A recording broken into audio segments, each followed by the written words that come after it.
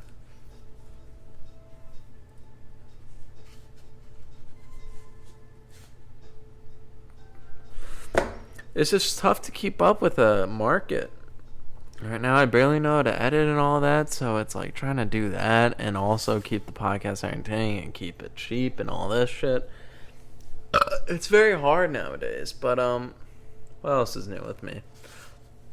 What else? We're going camping soon, and we were talking about doing a podcast out in the woods. So, in lieu of bringing out all of our equipment, my plan for that is to record voice memos on my iPhone. I figured the shit out. Mikey has figured out the code. What the fuck was I gonna say? Oh yeah, record voice memos with my iPhone. You can connect multiple sets of AirPods to an iPhone, and then use that, and then import the audio, and then all that stuff.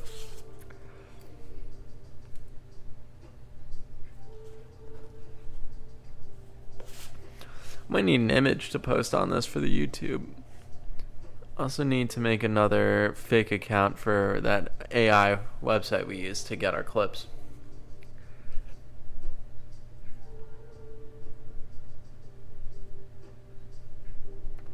I know it's bad that I'm vape. I'm also trying to quit smoking. That's my big thing right now. Very excited for that. To one day be able to say I'm nicotine free. What's funny that happened to me recently? Oh, well, so you guys don't know this because we don't do videos. Because I don't know why we don't do we did videos once, didn't not record with the phone, and when I imported the audio and deleted the rough cut, the audio is still on there. So, we can't re-upload it because I don't have any of this shit to re-upload. To mute the phone this time, I don't know why the fuck I didn't last time. That was some real retarded shit on my part, I'll admit. Mikey's hyping himself up because he did the Chinese checkers code. Or solitaire, whatever you call it. I made one of those at Sleepaway Camp. Oh, holy shit, I was thinking about this while I was in the bathroom. So at Sleepaway Camp, there's this huge guy called The One. He drove a bus at our Sleepaway Camp. So when we would go on our trips and we had to, get there, he would drive the bus. And he was this huge dude. Not jacked, not tall. He was 500 pounds. And he had a cat that would perch on his shoulder like a fucking bird and had thumbs. And it was called, to my understanding, he called it a coon cat. And I've been calling those cats a coon cats for a very long time. I don't think they're called coon cats. Hang on. It had thumbs. That was its whole thing, and that's what was really cool about it. But at one point, hang on. Coon cat. Maine Coon, yes. So, I was kinda right. Wait, do Maine Coons have thumbs? Cats with thumbs. The first thing that came up for me was cats with Down syndrome. So, hang on. I gotta look into that real quick. Cats with Down syndrome. Let's take a look at this. Damn, that's fucking tragic. Okay. These can't be real. Wave 18 is TO pickup, amount fine. Hang on, that can't be a real cat. That's no way. Right? Cat with Down syndrome? Apparently, look at that shit. These can't be real. I'm showing Mikey photos of the cats with Down really syndrome. Cute, is it? That's terrifying. His eyes are so far apart. It just seems like cats with Down syndrome are just fucking cross-eyed. Anyway, So yeah, he had a Maine Coon, and I think he was a Maine Coon that also happened to have thumbs. So anyway, at one point we were driving back from a sleepaway trip, and sorry everyone, and we were driving back from a trip, and we came up to this like PVC pipe sticking out of a hill with water gushing out of it. And the one gets out of his seat and he says, "This is where I get all my water from. It's from a natural spring. This is a random middle of buttfuck nowhere, Maine." And he gets out and he fills like 3-gallon jugs with it. And then he insists that we all go out and fill our Nalgene's with it. And I didn't do it because I'm not a fucking idiot, you see. What else was there about the one? He loved this sandwich place. And it was a fine sandwich place. Like it's not like a Subway. Like it was like small sandwiches, not subs, which I feel like is an important distinction because you don't really see a lot of those sandwich places anymore like that. You know what I mean? I'm really pissed it took us this long to figure out the goddamn combination. Same. Anyway, what the fuck was I gonna say? Oh yeah, so at one point he was also a huge Magic the Gathering fan. He fucking loved that game. So, I don't know if this is like a common thing. I never got into Magic. But somebody gave me a deck at sleepaway camp. One of my friends like gave me his like fire deck or his earth deck. Mikey, did you ever play Magic the Gathering? No, I'm not that big of a nerd. Mikey's not that big of a nerd apparently. So he gave me, I think it was an Earth deck, I'm not sure. So, but he was really into Magic the Gathering, and he had a Black Lotus card. I don't know what a Black Lotus does, but I know that shit was expensive as hell. And he kept track of his health with a D20 that I stole. Sorry, the one. They made a whole announcement about it and everything. That was a bad look. It wasn't a bad look. They never found out it was me. But why did I steal it?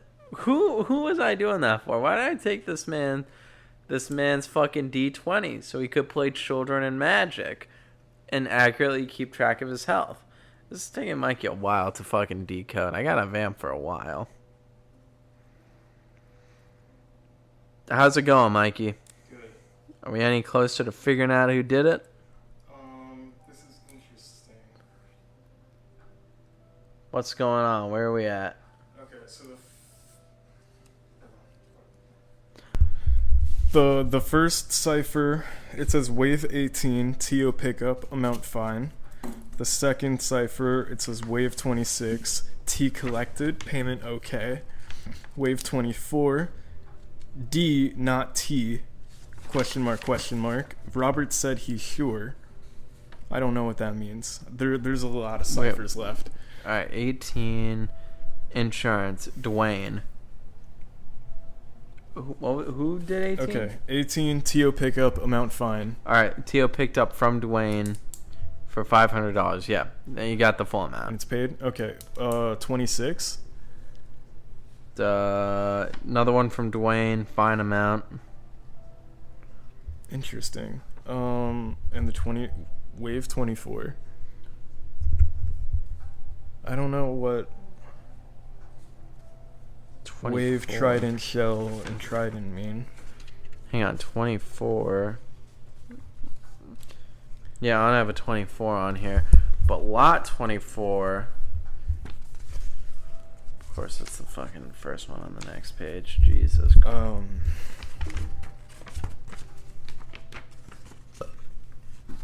Pillow Soft Pretzels. Owned by Jason Weber. Interesting.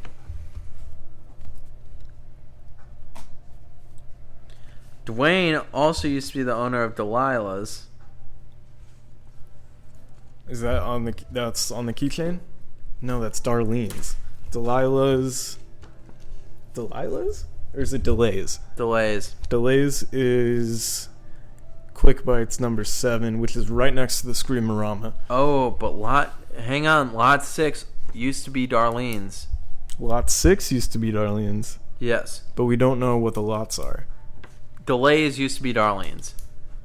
Got it. Okay. And that's where Kate was. Kate used to be was where Darlene's used to, Darlene's used to be. Do we know what time? When the fuck I don't know which one that was. I'm gonna keep decoding. See if you can find that. Yeah, hang on. All right, Here are the other notes. Thank if you. that's helpful. I don't remember which is on. It's on. All right, hang on. There's so much to fucking decode. Now we're making This is so moves. stupid.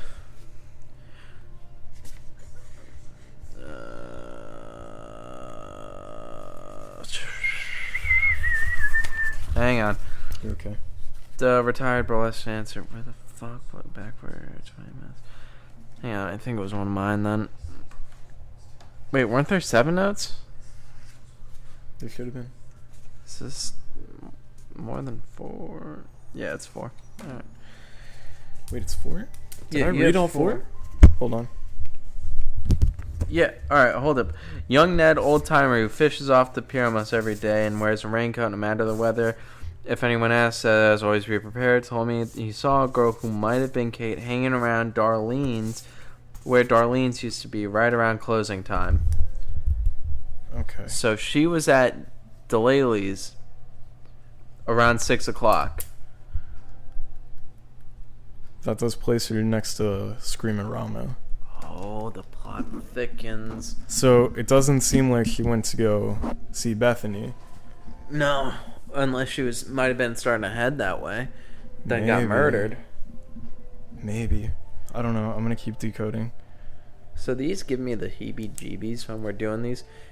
Do we want to stop recording so I can go pee while you decode? And then we'll I think resume? that's a good idea. All right, we're going to be right back. All right, we're back. That only took a while. This is already 2 hours. This is supposed to take 45 minutes to an hour. 11, 12. Okay. So, All right. Does it say who did it? I wish. So wave 18, we have T.O. pickup, amount fine. Okay. Wave 26, we have T collected, payment okay. Okay. Oh, wait. The stuff. All right. Okay. Wave 26 was... Yeah, Dwayne again. Wait, no. Insurance 665 Dwayne. What? Wait. I muted accidentally. For lot 26 on the invoices. I just don't know what wave, trident, shell, and trident mean.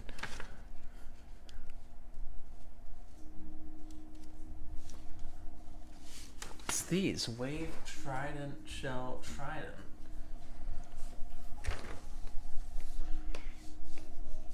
That makes a lot of sense. That makes a lot of sense. So wave 24 is the Hydra. That's that. Perfect. Holy shit. Okay, yeah. Okay. Okay, really quick. Wave 18 is Pirates Plunder. Pirates Plunder. Pirates Plunder. Good catch, Dan. Holy shit. Thank you. Wave Am I retarded? 26 is the next. Wave 26 is Tilted Vortex.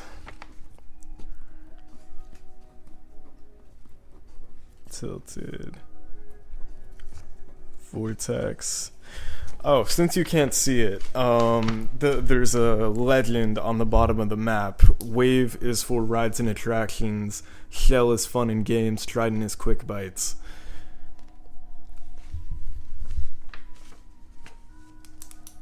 Hey, you look like you're realizing something. No.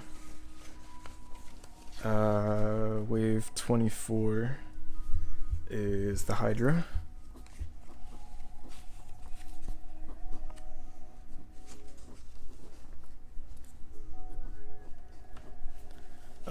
Wave 20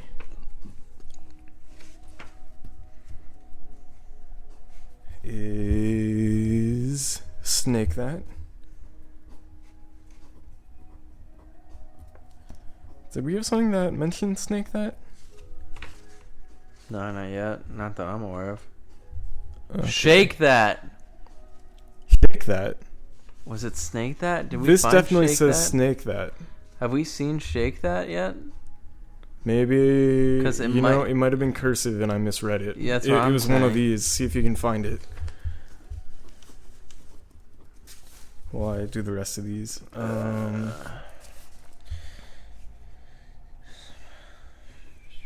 Okay. Trident 3. Brittany Taffy. Retired burlesque Saturday. Sunshine Taylor.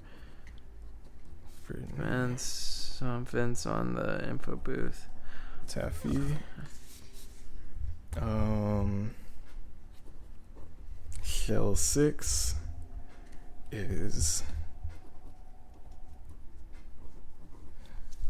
Neon Glowcade.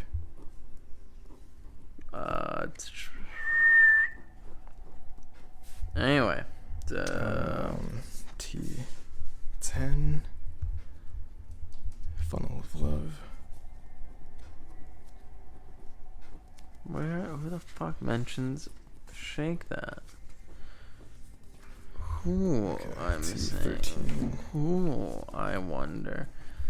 Slime Twins. The Whirls.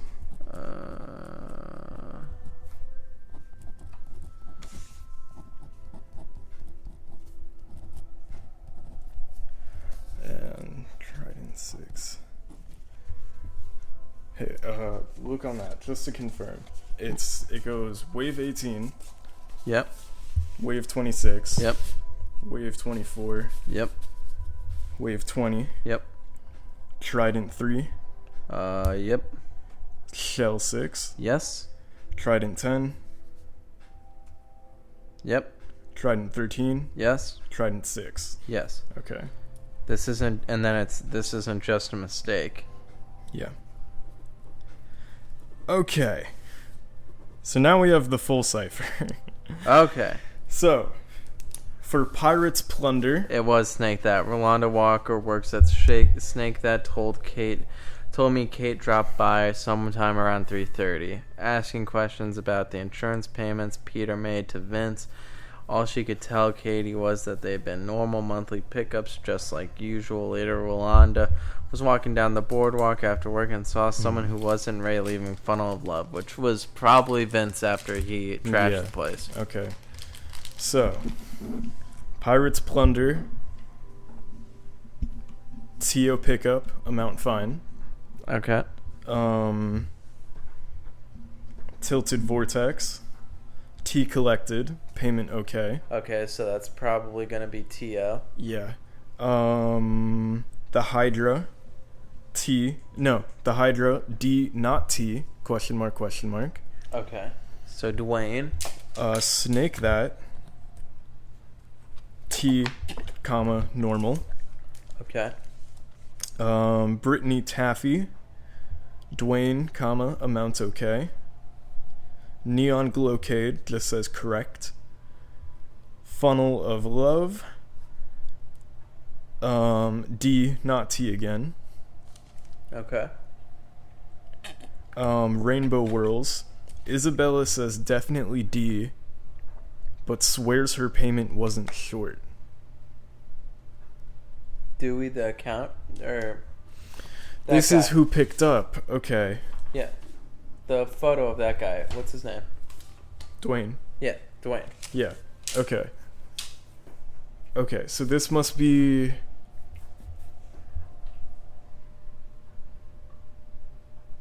God, what does that mean?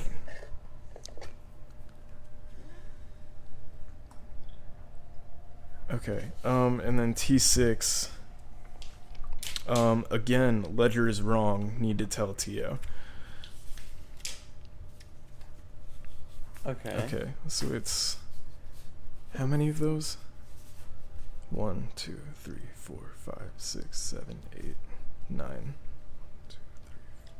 What about the this isn't just a mistake cipher? Last one. Oh, that's what it says. This isn't just a mistake. Need to tell Tio. So Trident 6 is just, again, ledger is wrong. Okay. So where on the cipher is it? Okay, Tio, Dwayne.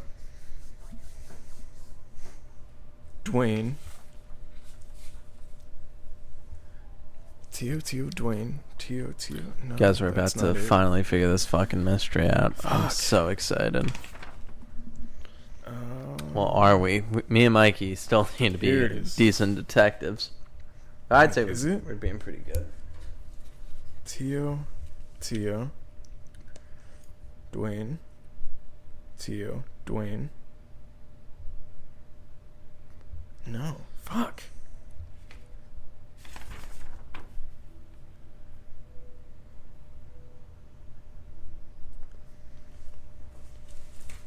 Don't they have lot numbers? No, this is who picked up. Yeah, but the lot numbers are for the businesses. So we had the names of the businesses for each pickup. We can figure out which pickups they're talking about. Yeah, that's what I'm trying to figure out. Yeah, so what are the names of the businesses? I'll tell you what the lot number is. And How then do you we know? Can... Oh, it says it on there? Yeah, lot number fuck. for Brittany Beach is 1, then Ferry Go Round is 2, 3 is Pandemonium. Okay, look for Pirates Plunder.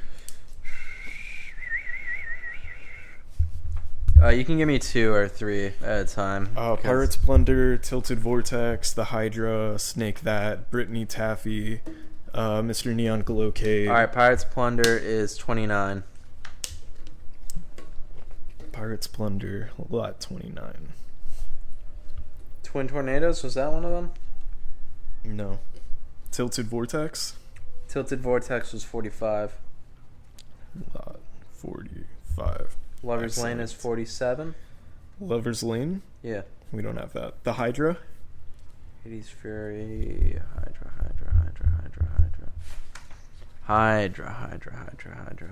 Hydra. 9 heads that guy had. Oh, Mr. Neon's Glowcade is 15. Perfect. Hydra. Neon Glowcade is lot 15. Hydra is spelt with an H. Yes. I'm confident in that. Yes. The Hydra, Snake That. Snake That I saw at one point. Hang on. Brittany Taffy. Oh, Brittany Taffy. Tunnel of Love. Wait, Funnel Brittany, of Love. Funnel of Love is 10. Rainbow Whirls. I definitely saw that. Rainbow Whirls is 21. The Hydra, 23. Bottom of the first page. The Hydra, 23. Cool Nanas, Snake That, and Brittany Taffy. Cool Nanas, Snake That, and Brittany's Taffy. Cool Nanas, 12. Cool Nanas, 12. Brittany's Taffy and Snake That. Brittany's Taffy, formerly Brittany's Sweets, is number 5. Snake That is number 30. So Okay, now we're fucking on to something. Here we go. Now we compare the pickups to those numbers. Alright, what's the numbers in order that were to lot 29. Lot 29. The first pickup was made by Theo. Yep, and that's up to date in the ledger. Okay, then we have lot 45. Lot 45, 29, 30.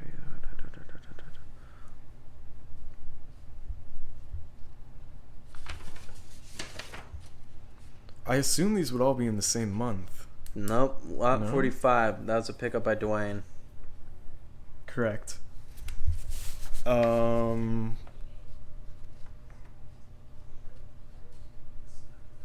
Wait. Fuck. Okay. Lot 29 was Tio. According to the ledger, yes. Okay. And then lot 45 was Dwayne, you said? Lot 45. Yeah, in the ledger is Dwayne. This says it was Tio. 45 must be on there somewhere else. I can only find it once, but hang on. 43, 43, 43, 02, 10, 15, 17, 18, 23, 27, 29, 30, 30, 49, 34, 9, 31, 5, 12, 21, 26, 33, 41, 45, Theo. 45, Theo. Okay. Take your pen and underline these transactions. We're writing on this? Unless you want to write them down. Are we ever going to do this one again? Maybe. I don't know. Well, there's not really a point. I don't know. Abby might want to do it at some point. Okay. Oh. So write down, I give you a sheet of paper. Yeah, there. Oh, there it is. It's just a lot of stuff on it. Because we're busy solving mysteries, Mikey. Yeah. Alright, what am I writing down? Dates? What month these were in? Alright, September is... Lot 29. Was 29... Okay, when it was lot 29 in Theo. 29 in Theo? Yeah. Yeah. September 5th. September 5th. Okay. Then lot 45 picked up by Theo. September 23rd. Okay. Lot 23 picked up by Dwayne. Hang on. Fucking September 23rd. It was 29, 45. Alright, one more time. Lot 23 picked up by Dwayne. Lot 23 by Dwayne.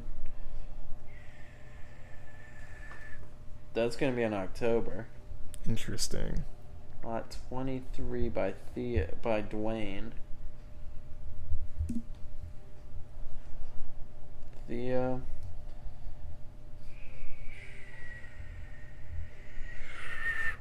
I keep not talking into the microphone. Yeah.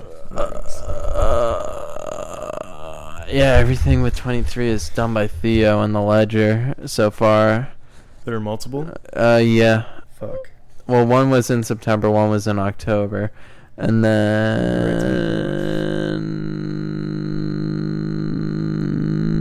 There wasn't... The short was in Theo. The short in November was also Theo for 23. Theo is the only one who picked up for 23.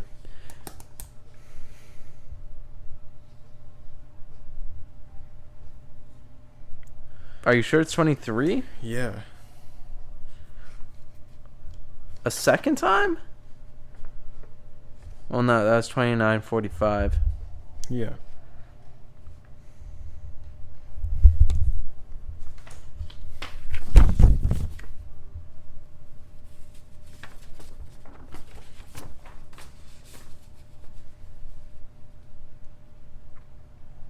Yeah, lot 23 is the Hydra. Well, this is saying that the ledger is wrong. So was Theo supposed to be picking it up, or is Dwayne supposed to be picking it up? I don't know. Because it sounds like if you're looking for I'm Dwayne and you're finding confused. Theo, then the note's right, the ledger is wrong. Yeah. Yeah. Okay. So that makes sense. So I would assume these all have to be in the same month. I mean, what's the next one? Well, yeah, there was one in September. Okay, but I thought lot 45 was in October.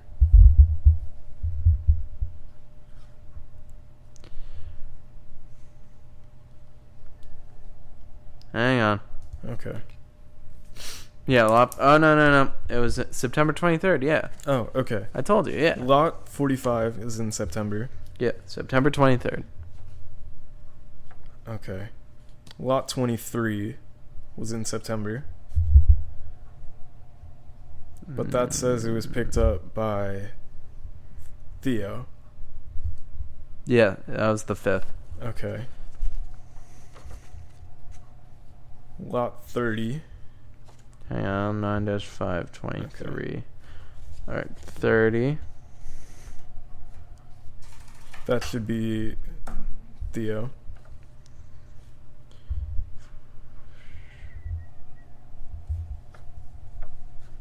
Yeah, Theo picked up 30th on the 5th. Okay. Lot 5. should be Dwayne.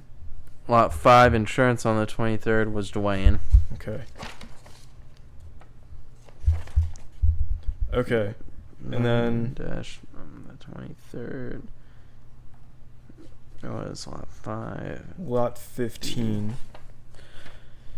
Lot 15. Do. And it just says correct. It doesn't say if it was T or Dwayne. It's saying it's Thea. Okay. It just says correct, so that was right. Okay. Lot 10. /5 15 T. Lot 10 should say T.O., but this says it was Dwayne, not T.O. This says it's T.O., not Dwayne. Exactly. Okay, so that is wrong.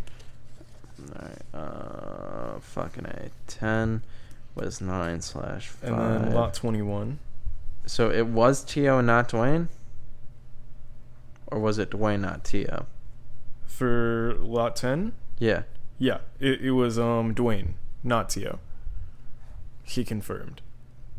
Alright, so not T.O. So the ledger is wrong in this one. Yes. So the letter's been wrong twice so far. Yeah. Alright. And then lot 21. Tia. Okay. The cipher for that one says Isabella says definitely Dwayne. Is that payment short? For 21? Yeah. Not in September. September that was paid in full. Fuck. The shorts only started in November. But 21 never paid in November. Oh, it was short in October. On October 22nd. And does it say T.O.? /21. 22nd, I mean. Yeah, 21. Insurance, short, Tia. Okay. So that was actually Dwayne, and Isabella says her payment was not short. So, Dwayne pocketed. Yeah. Okay. Okay, and then lot 12. Insurance, short, Tia. October 22nd. Okay, this says it was Dwayne again. Letter's wrong. Okay. This isn't right. Or this isn't just a mistake. Need to tell Tio. Okay, so yeah, Dwayne's up to some shit. Okay. What does this all mean? Yeah, that doesn't... This Fuck. isn't exactly the smoking gun we were God hoping for. damn it, Holy man. shit. Okay. Really thought that would point out something. Okay, well, we think So- it's Dwayne, so... Dwayne is definitely up to some shady shit. Yeah, but there's nothing about Dwayne. The only 3 people we have No. any notes about are... Rocco gave Tio that note saying that Vincent knows what's up.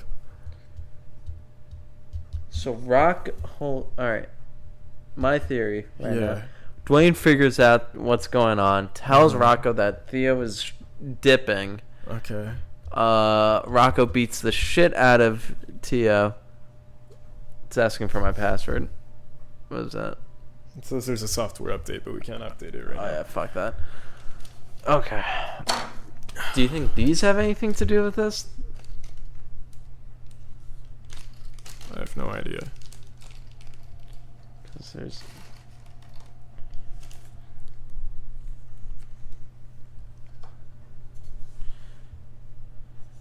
I have no idea. Me neither. I mean, that was all that it was for the cipher. I was able to figure it out without him. Are you sure we figured it out though? Very. But this is a nice little death toy. I think that it just came with that because that's how it comes. Well, yeah, I know, but it's a Yeah. nice little death toy. It is. Have you ever played that? It's kind of fun. I have played it Yeah. once in a long while. All right. Anyway, fuck. Back to what we're talking about. Holy shit. Okay. Vince. Rocco was going over the accounts for the past few months and he noticed a problem. I told him I'd take a look at the books and get to the bottom of it. See what you think. Not trying to tell you how to run your business. But hi Zhao, Miss Andy. Oh, okay. These are more ciphers? Yes, Fuck.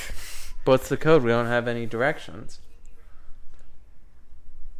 And it's too, like, the letters these aren't don't just work for anagrams for each word. Wait, this is supposed to be a short one.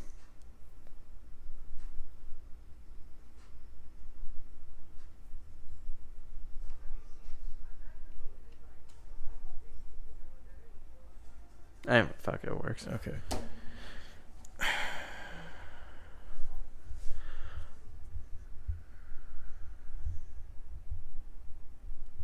God damn it.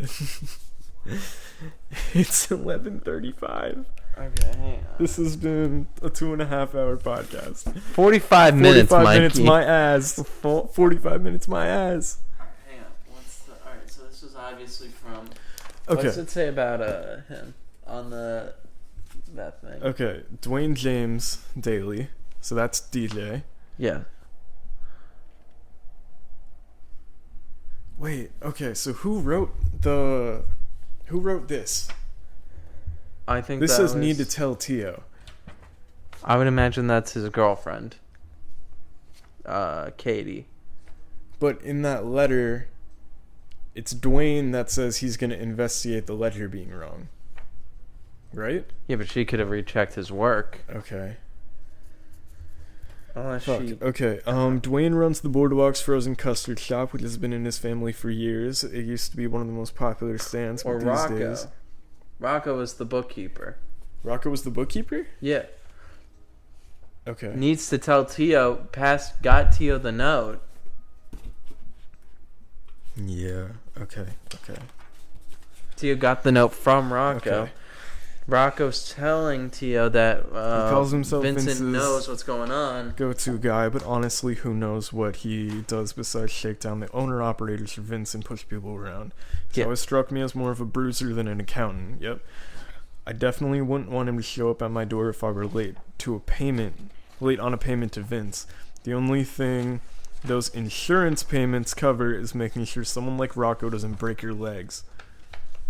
He's the one Tio got into a fight with a few years back. I'm not saying Tio was right to do what he did, but from what I know about Rocco, he might have had it coming. I heard a rumor that he dated Bethany for a while after she and Tio broke up. I don't know if it's true, but I wouldn't be surprised. Honestly, he was behind one of those rides.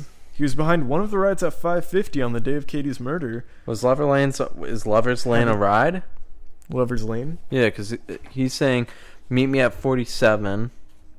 Or, yeah, 13. Vincent knows what you did. Keep your mouth shut. Okay. And come with me to 47. That clears the both of them, I think. That's an alibi. It is, yeah. If one of them's beating the shit out of the other. Supposedly, he was behind one of the rides around 550 the day of Katie's murder, having a friendly chat with someone who got on Vince's bad side. That's him and Tio. Yeah. So he was seen. So he's I he's think good. That clears the both of them. So it could be Dwayne. It sounds like Vincent was. Okay. It's got to be Dwayne. Well, what about Bethany? Bethany's in the photo. Yeah, that's her alibi. Fuck. Okay, when I asked her what she was up to the day Katie died, she told me she dipped out of work early around 4:50 to hang with her friends down the beach for the rest of the night, drinking mostly. But that's a lie. She wasn't there for the rest of the night. She left. Mostly. Her friends. She was there for the rest of the night, mostly. I guess. So I wouldn't say it's like a complete bold-faced lie, but it's definitely, And Vince was... slashing up yeah, so that means it must the be funnel Dwayne. cake place, but we don't have motive or... I mean... like, we're supposed to have motive. Unless we know that he's pocketing money and somehow... Unless Theo's She was gonna actually explain? stealing money. I mean, no. This says Isabella said it was D. And that her payment was not short. And then the other time that it was short, Robert says he's sure. Wave 24 was short, right? Wave 24 is D, not T. Yeah, the other time it was short, it was Dwayne as well. So...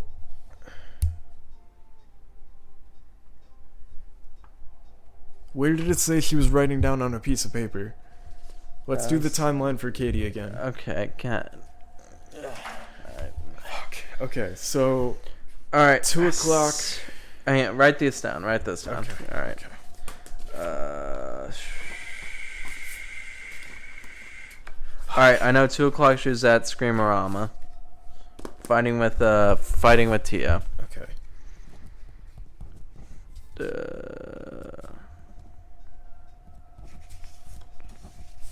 Okay. Then, okay. There was a 3:30. Yeah, at 3:30. At Snake That told me Katie dropped by sometime around 3:30 to ask questions about the insurance payments Peterman made to Vince. All she could tell Katie was so this is that Katie. she had Okay, been normal. yeah, Snake That was one of the places she went to. Yeah, she talked with Rolanda about the payments Peter made. And 20 was T normal. Yeah, okay. Alright. What's so the next it's one? 3:30. We confirm. I'm going to say that this was Katie. This is what she was writing down on the piece of paper. It sounds like it, yeah. Yes. So she's the one that's saying this isn't just a mistake. Need to tell Tio. So if Dwayne caught wind of that, he was going to go... That's motive to kill her. Yeah, but how do we know? We need a proof that Dwayne... I mean, everybody else has an alibi for the time. Okay. Alright, Marge Newsom what? runs the ticket booth. Katie stopped by a little after 2 o'clock, seeming anxious. Let her into the back office. Katie stayed maybe 20 minutes or so, came out holding some papers, looking more upset. I'm going to assume that was the ledgers in this. Yeah, so this was after 2 o'clock, but before 3:30. Okay. This was like immediately after 2 for 20 minutes. Yeah.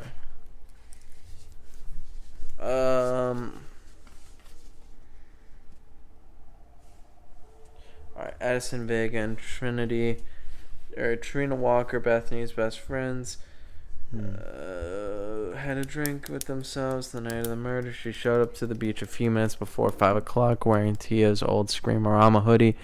Kept talking. Okay, so Tio had an alibi at 6:20 and Bethany had an alibi for 5.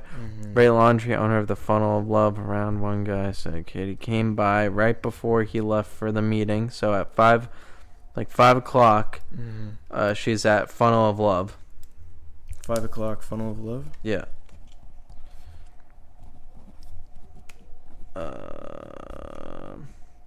And right before closing time, she's over by the corn dog stand. Corn dog stand. Right before when? Right before 6 o'clock, yeah. Okay. When was she at Daly's? Daly's, vendor of Papa John's popcorn. He didn't know Katie too well. He said that he knocked over Eric Side, a local photographer. Where the fuck is Daly's? Oh, the fisherman. The fisherman. Where the fuck is the fisherman?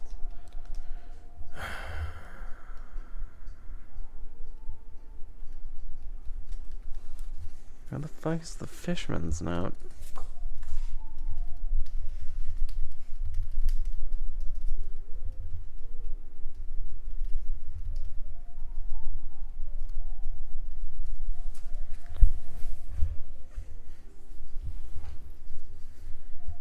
Oh my god, I fucking hate these. Jesus Christ. Young Ned. Alright, it doesn't give me a time. But, what does it say? Oh, right around closing time. Used to be. So. Was Katie there? He told me he saw a girl who might have been Katie hanging around where Darlene's used to be. Right around closing time. Okay, that's right next to Screamorama. Okay, but where is that in relation to the corn dog stand? Because is that where she was right before closing time also? Diggity dogs.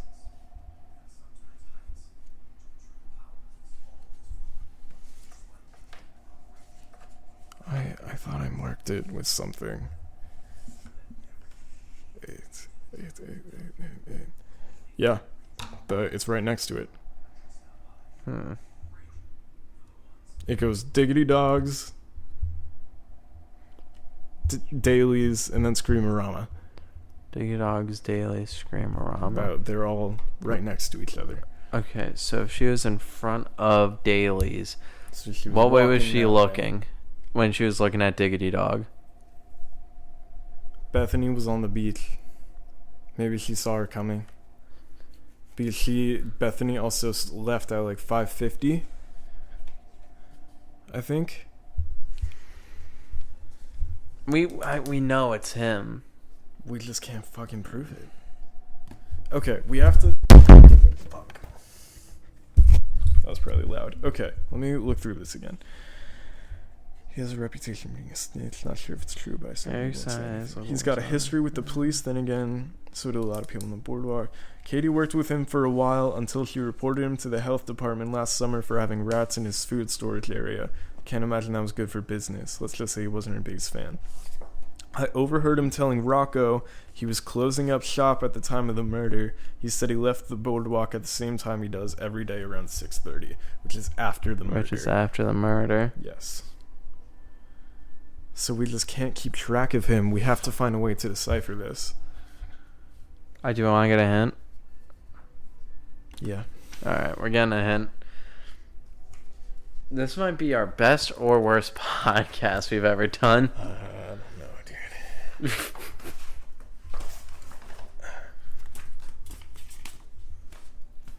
If only Abby was here. Abby would have made this so much funner. It's her fault that we're not doing exactly. well. Even if she came out right now, we could have her open the thing and point us in the right direction. It's so fucked. Guys, send her hate mail. Bomb our apartment. Yeah. We live in Brittany Beach. Guys, we should all go there and ritualistically murder in Brittany Beach. Yeah. Alright, what's the hint saying? Where do you go to get a hint? Wasn't it on this? Player resources. Is it that? How did you get a hint last time? It gave us a password.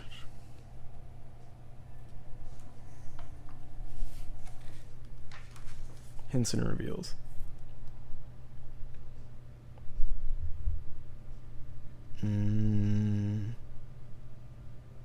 Body on the boardwalk.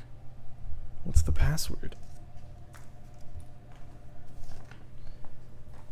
Where'd that be? The password was on the... Oh, it's right here. What?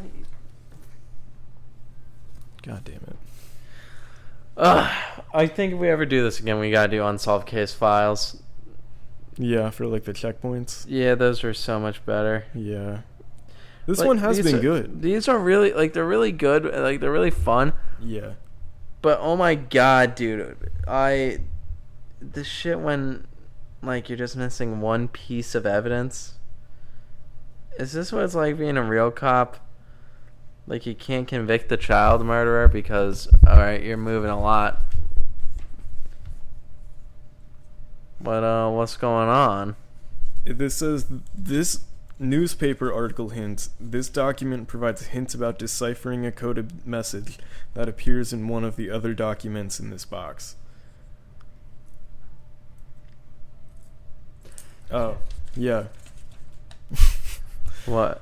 All it says, parkgoers might catch an odd phrase in Kayazarn, an old-fashioned carnival cant that uses nonsense syllables inserted into words as a way to disguise meaning.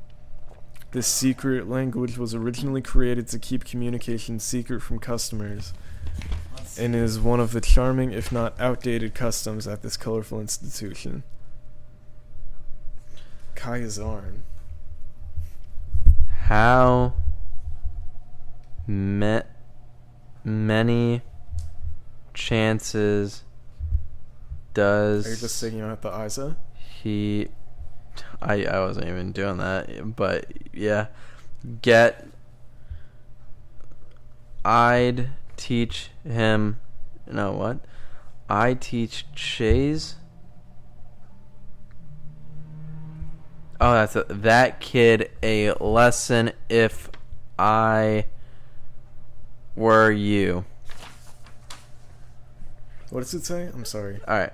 Rocco was going over the accounts for the past few months, and he noticed a problem. I told him I'd take a look at the books and get to the bottom of it, see what you think. Not trying to tell you how to run your business, but how many chances does he get? I'd teach that kid a lesson if I were you.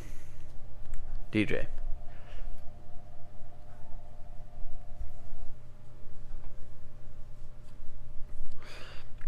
This doesn't fucking help.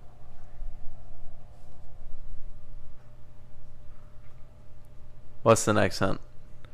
You can use the walking distance guide on the map to help estimate how long it would take suspects to get from one part of the boardwalk to another. Oh, we just completely missed the fucking scale? Yeah, 5 minutes walking distance. Holy shit, what? The parking lot's like a 45-minute walk. What the fuck? This is not to scale. Hope someone got fired for this. Yeah. God, that's so stupid.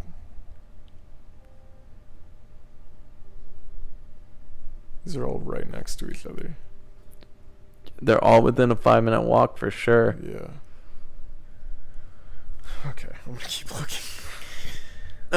This is how it turned out the last one. Yeah, other documents in a note paper. What's the note paper? I I think assume it's that.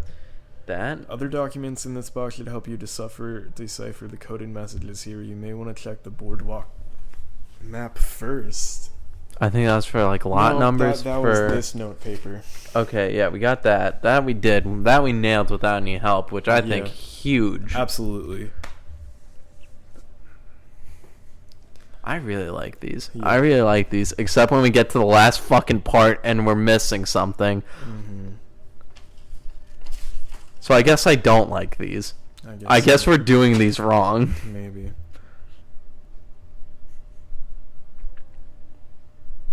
Did we solve the murder at the rehab? Did we figure out that it was the skinny bitch? Murder at the rehab. With the unsolved case file. Yeah, we did. No, we didn't. We're terrible at this. Yeah, Oh my god, I've only gotten one of these that I've ever played.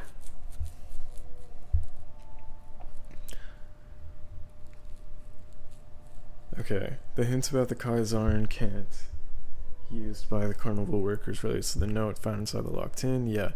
Bethany is visible in the background of the photo, wearing a Screamer-Rama hoodie. Ashley is described in the witness statement. Yeah, we got that.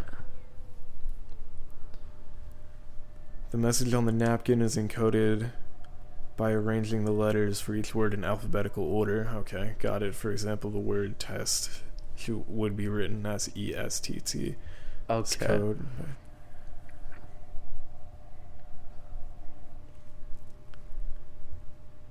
Fortune slip reveal. The lucky numbers on the fortune slip used in junction. We already opened that. Okay. The receipt.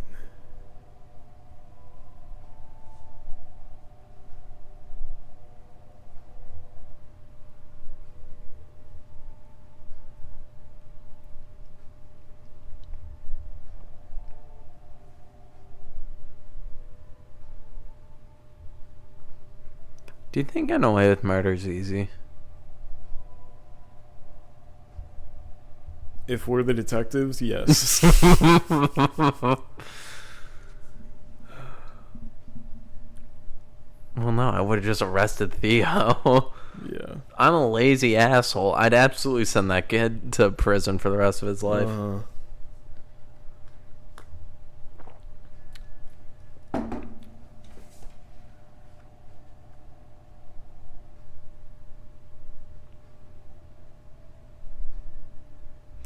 Is this a good engagement photo? No. Right? Apparently they were all bad. And those were like only the semi-usable No ones. ads! Alright, we're back. Anyway. What's the next hint? I'm trying to figure that out.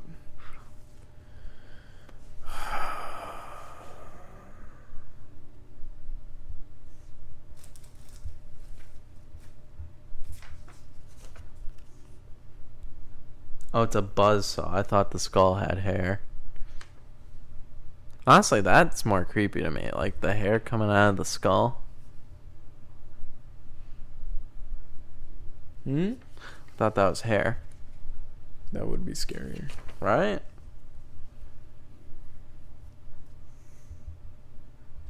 There's no other hints. These are how to decipher everything.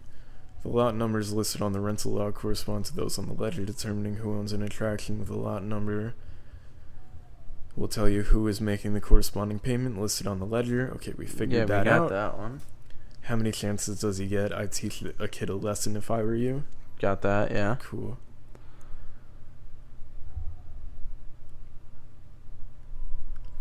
You think that's the lesson? I'm killing the girlfriend and framing him?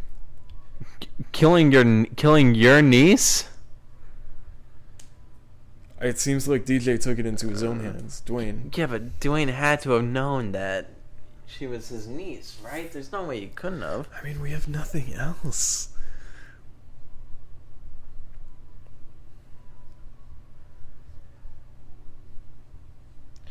To confirm your theory without spoiling the solution to receive and to alright. I've literally looked through all of the hints, and it's stuff that we've figured out. I mean, we think it's Dwayne. Yeah. Okay, let me look through this one more time. Like, do we just say it's Dwayne? Like, do we open it and find out if it's Dwayne? Because, hang on. Make sure the door's locked. Okay. Because he's giving me the heebie-jeebies. Yeah.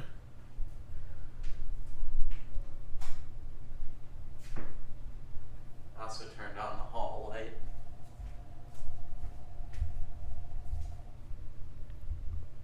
Because, Mikey, what can I say? Spooky games are spooky. That's true. That's just the accessibility. I mean, like, it's Dwayne, right? Like, It's gotta be. Alright, do we run with it? Yeah, I guess. Alright. There's literally no other hints. Guys, if you want to play this one yourself, stop listening now. Yeah. If you made it 3 hours into this, holy fuck, this. We're probably never doing this on a podcast again. This was very fun. Not a great podcast, No, but definitely not. all right, you ready? Yeah. Da, da, da, da. Hello, investigators. Congratulations putting Dwayne Delilah behind bars. That was fucking obvious. Hell yeah. Let's fucking Very go. proud of ourselves. It is the least he deserves for murdering an innocent girl to cover up his crimes. It can't be easy for Theo knowing that Kate died trying to help him, but he's free now because of you. Maria sends her thanks. She says Theo is planning a memorial to keep Kate's memory alive at Stella Park. Now you can finally get started. Great work, Michelle. Oh, it says, by the way, oh no, those are just the hints. All right. Tides Turn on the Boardwalk by Salim Muhammad. Well, I don't want to read a Muslim article. Why are you laughing? No reason. Alright. Jesus, you're all over the place. Alright. Stressed. Brittany Beach. The Essex County District Attorney's Office has dismissed the charges against Theo Palales, a Stella Park worker arrested in November for the murder of his girlfriend, Catherine Dunn. Brittany Beach Police Department announced last week that another Stella Park worker, Dwayne Delilah, was apprehended for the brutal slaying after a search for Delilah's home revealed a knife and articles of clothing containing traces of Dunn's blood. Delilah's subsequent confession has now paved the way for Theo's release. My client is immensely relieved not only to be exonerated, but to find justice for someone he loves, said Palala's lawyer, Gerald Walton. We are doing everything we can to bring Theo home as soon as possible and put an end to this harrowing ordeal. He isn't home yet? They wrote a news article about the guy confessing to the murder, and he's still in prison? Okay, bye. We're doing it. Yeah. According to Walton, Delilah's arrest was made in response to new information uncovered by a private investigator hired by Paulus's mother. This evidence revealed Delilah's theft from Dunn's uncle's amusement park owner, Vincent Stella Jr. Authorities now believe it was Dunn's attempt to expose Delilah's misdeeds that led to her murder. Yes. If it weren't for the work of tireless detectives at Gray Investigations, that's us, an innocent man would be stuck in jail. How innocent can a brown guy be, though? All right. These are all jokes. The joke flag is up. Yes. We're a comedy podcast. It's a comedy podcast, for fuck's sake. That's why we sat here playing a board game for 3 hours. Yeah. That's for 3 hours. It didn't say it in there. What? But I have the only opportunity it says that is everybody. I'm not done yet. I'm sorry. Go for it. Kate's true killer would still be free today. Dunn and Plaza aren't the only ones getting justice on the boardwalk this week. Department of Delaware investigation announced today it has launched a full inquiry into the management of Stella Park, citing claimants of racketeering and other criminal activities by Stella and his associates. These accusations on the DDL take very seriously, said Supervisory Special Agent Sonora Sanchez. Can a white guy get a fucking job here? Jesus Christ. Joke flag is still up, by the way. DDI, diversity and gay shit. Organized crime of any kind cannot be allowed to flourish. An anonymous source within DDI claimed investigative was initiated after several Stella Park owner-operators came forward with complaints that named Stella as a ringleader, a wide-range criminal enterprise that includes extortion, protection rackets, kingpin organized by the park management. Despite multiple attempts to contact him, Stella did not respond to the request for comment at the time of publication. Is that it? Yeah. Oh, by the way, annual used bookstore this weekend. Come choose from our selection of gently used books, magazines, and movies. We are open Saturday from 10 a.m. to 6 p.m., Sunday 12 p.m. to 4 p.m. Show your library card to get additional 10% off purchase. Be sure to check out our hand-picked bargain bag. 5 books for $1. What? We appreciate your support. What? It's cut off. Okay. So do you want to hear what this says the solution was? Please, okay. Yes. Is that what told us that Bob just fucking lied? Yeah. Yeah, let's hear it. Okay. So, motive. Dwayne did have a motive to kill Katie. Dwayne's coded message on the note and his handwritten comments on the ledger reveal that Dwayne was looking into who was skimming from Vince's insurance payments. However, the note paper reveals that Dwayne was providing false information to Vince about who was stealing. Yes. So that's why Rocco was giving Tio the note. He was framing Tio for skimming. That's Rocco what that means. Framing? Wait, Rocco No, is Dwayne was framing Tio. Yeah. That's why Rocco was giving him this note. Yes. That also clears them because at the time they were together, yeah. Yeah, which was very far away. From the note paper, we know that Katie discovers the truth about Dwayne's theft, and Stanley's comments in the witness statement suggest that Katie was planning to confront him. Who's Stanley? I think he's one of them. Okay, doesn't matter. Dwayne killed Katie in order to cover up the theft.